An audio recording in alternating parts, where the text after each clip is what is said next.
100 દિવસથી વધારે સમય જેલમાંથી બહાર આવેલા આમ આદમી પાર્ટીના નેતા રાજુ કરપડા છે તેમણે આ પાર્ટીમાંથી રાજીનામું આપ્યું છે અને રાજીનામું આપ્યા બાદ તેમણે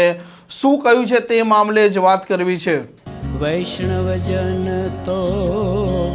તેને કહીએ જે પીડ પરાઈ જાનાને રે।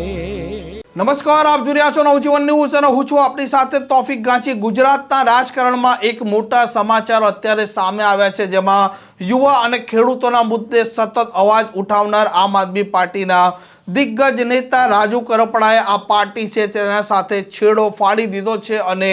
એક લાંબો સમય તેમણે જેલવાસ ભોગવ્યો હતો, કેમ કે બોટાદના હળદરમાં જે પ્રકારે આ ખેડૂતો સાથે કડદો થઈ રહ્યો છે અને તેની મહાપંચાયત બોલાઈ હતી તે સમયે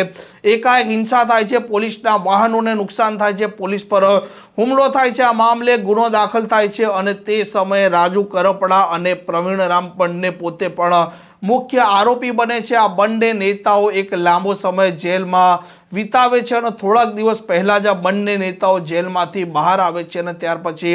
આમ આદમી પાર્ટીના નેતા રાજુ કરપડા છે તે પોતે આમ આદમી પાર્ટીના કાર્યક્રમોમાં મોટા ભાગે દેખાવાનું ટાળી રહ્યા હતા અને તે સમયે પણ ચર્ચા ઉઠવા પામી હતી કે શું રાજુ કરપડા છે તે પોતે આમ આદમી પાર્ટીથી કોઈ નારાજગી દર્શાવી રહ્યા છે, કોઈક એવો મામલો છે જે કારણસર તે પાર્ટીમાં અત્યારે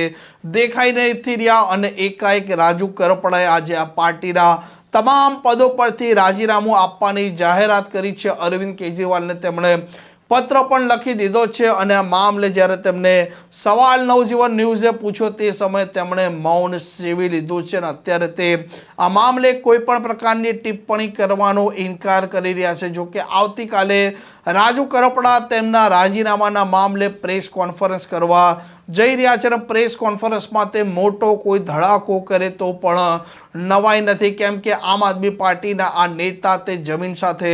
સંકળાયેલા નેતા છે। ખેડૂતો અને સામાન્ય લોકોના જે પ્રશ્નો છે તે આક્રમકતાથી હરહંમેશ તેમણે ઉપાડ્યા છે અને જે પ્રકારે તેમણે એકાએક રાજીનામું આપતા ગુજરાતના રાજકારણમાં અત્યારે ચર્ચાનો મુદ્દો પણ બન્યો છે, કેમ કે યુવા નેતા છે એટલે સ્વાભાવિક છે કે હડકંપ મચી જાય અને માનવામાં આવી રહ્યું છે કે શું આમ આદમી પાર્ટીના આ નેતા આવનારા દિવસોમાં ભારતીય જનતા પાર્ટી સાથે જોડાય કે ન જોડાય તેવી પણ ચર્ચા ઉઠવા પામી છે। જો કે અત્યારે તે બોલવાનો આ મામલે ટાળી રહ્યા છે। આવતીકાલે જોવાનું રહેશે કે તે પ્રેસ કોન્ફરન્સમાં શું ધડાકો કરે છે અને કોઈ પાર્ટી સાથે જોડાય છે કે નથી જોડાતા। આ પ્રકારના સમાચાર, આ પ્રકારના અહેવાલ માટે આ ચેનલને લાઇક, શેર અને સબસ્ક્રાઈબ કરવાનું ભૂલતા નહીં। નમસ્કાર।